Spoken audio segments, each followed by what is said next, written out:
On t'a répété toute ta vie qu'il fallait dormir 8 heures. C'est faux. Ou plutôt, c'est incomplet. La vraie recommandation dépend de ton âge, de ta génétique, et surtout d'un facteur qu'on oublie tout le temps. On regarde ça ensemble, calmement, avec les chiffres officiels. Les chiffres que je vais te donner viennent de la National Sleep Foundation, la référence mondiale, dont les recommandations ont été mises à jour en 2023. Elles sont reprises par l'OMS, l'INSV en France et l'American Academy of Sleep Medicine. Autrement dit, c'est du solide. Et tu vas voir que la fameuse règle des 8 heures pile, elle ne s'applique en fait à personne. Commençons par les plus jeunes. Les nouveau-nés, de 0 à 3 mois, ont besoin de 14 à 17 heures de sommeil par jour, répartis en plusieurs cycles courts.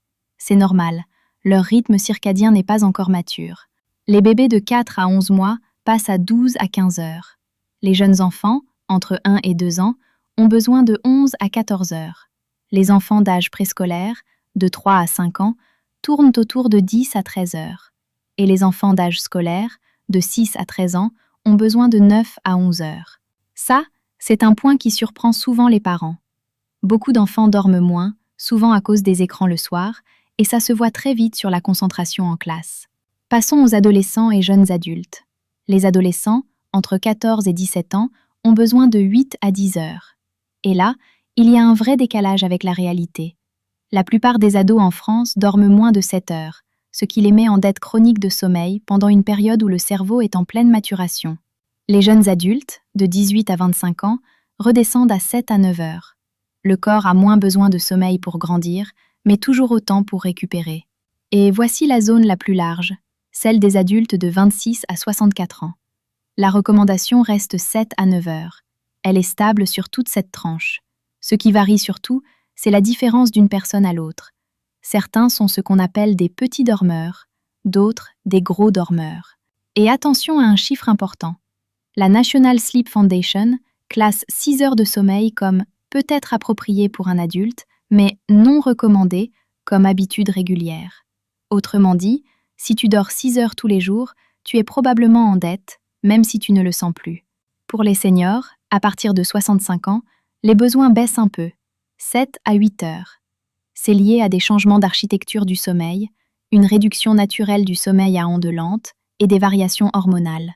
Rien d'inquiétant. Si tu dors 7 heures à 70 ans et que tu te sens en forme, tu es dans les clous. Un chiffre qui remet les choses en perspective. Seulement 3% de la population possède une variante génétique qui permet de bien fonctionner avec 6 heures de sommeil. 3%.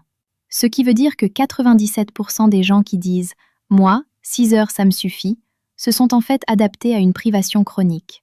Ils ne ressentent plus le déficit, mais leurs performances cognitives, elles, sont bien altérées.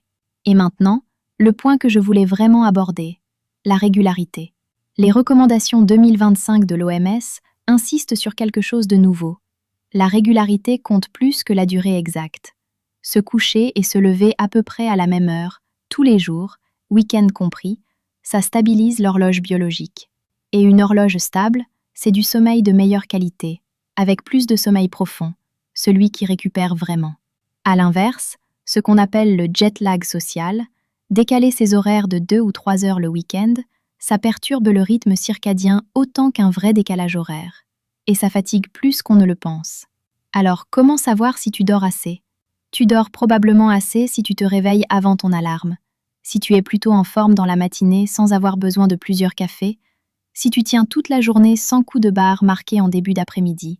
À l'inverse, si tu es fatigué même après tes 8 heures, si tu as tout le temps besoin de rattraper le week-end, ou si tu t'endors dans les 5 minutes en posant la tête, ce sont des signes que ton sommeil est en dette ou de moins bonne qualité. Ce qu'il faut retenir, c'est que la bonne durée dépend de ton âge, mais aussi de ton corps, et que la régularité fait au moins autant que le nombre d'heures. Toi, tu es dans quelle tranche ? Et tu dors combien d'heures en moyenne ? Dis-le en commentaire, ça m'intéresse vraiment de voir où on en est collectivement. Et si tu veux d'autres décryptages sommeil et bien-être chaque semaine, abonne-toi à Hypno & Co.